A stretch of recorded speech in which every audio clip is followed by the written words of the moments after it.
This is the first inter-island bridge in Maldives archipelago.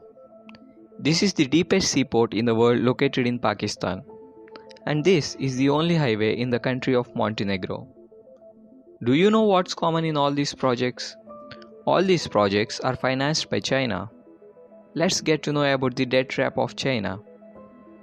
China gives loans to countries for infrastructure projects, mainly targeting middle and low income countries. When the borrowing countries couldn't repay the debt, China would seize the assets of the collateral or use this as leverage to establish its military or naval bases in the borrowing countries. This is the Chinese debt trap. The Chinese lends at high interest rates compared to other countries and World Bank. The interest rates are as high as 6%, while the World Bank lends at 2 to 4%.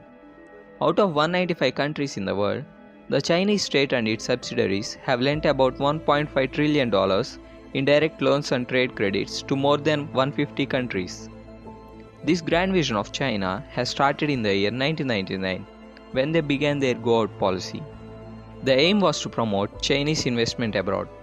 Now, after 2 decades, China has become a major global lender, with outstanding claims now exceeding more than 5% of global GDP.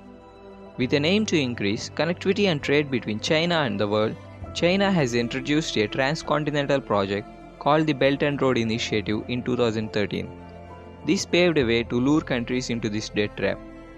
The Belt and Road Initiative mainly consists of 2 components: the Silk Road Economic Belt and the New Maritime Silk Road.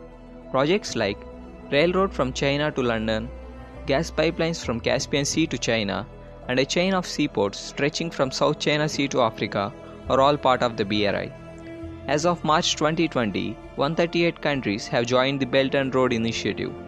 For the construction of BRI, the total investment of the Chinese is estimated at about $1 trillion.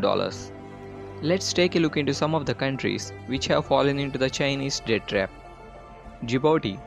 It's a small country in Africa with nearly a million population. It owes 57% of its external debt to China. China used its strong economic presence into operating the seaport terminal and establishing its own military base in the country. Sri Lanka. This island nation took $8 billion loan from the Chinese to build the Hambantota port. And when the country couldn't repay the debt, the port was leased to China for 99 years. Pakistan. The China-Pakistan Economic Corridor, which is a part of the Belt and Road Initiative, was initially estimated at $42 billion, but escalated to $62 billion, leaving Pakistan in huge debts. Montenegro. It is a small nation located in Europe, and the only highway in the country is funded by the Chinese with an estimate of about 1.3 billion euros, which is equivalent to 1/4 of its GDP. If the country defaults its loan, then Chinese will have access to Montenegro's land. In Kenya, to build the SGR railway between Mombasa and Nairobi, the Kenyan government has taken loans of more than $5 billion with Mombasa's port assets as collaterals. If Kenya defaults its loans, then Chinese Exim Bank will control both the railways and ports assets. This kind of lending affects the sovereignty of a country. So why would Chinese invest such huge amounts? The project contracts in the borrowing countries always goes to the Chinese companies. These companies import everything from workforce to machinery from China.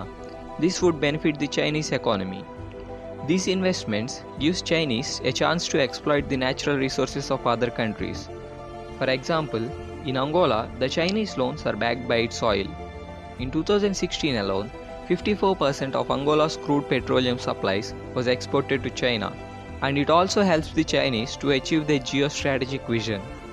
If we look at the ports of New Maritime Silk Road, it is clear that China is trying to surround India. This is known as string of pearls. Some of the ports like Hambantota, Gwadar and Djibouti are already in the hands of the Chinese companies. Several countries are now realizing the effects of Chinese lending.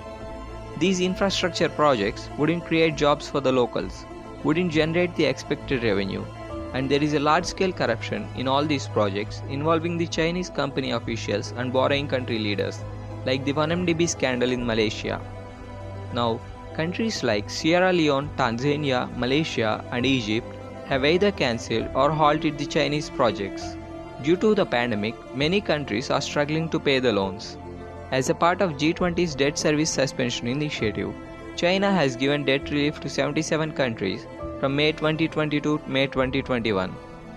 It means that during this 1-year period, the countries given debt relief can pay their interest and principal amounts later. The move comes as the Chinese wants to improve its image in the international community. Due to the pandemic, the whole idea of BRI has come to a question mark, and as of now, the grand plan of the Chinese backfired. That's all about the debt trap of China. Do like, share and subscribe to our channel. And in the coming days, we'll make more interesting videos.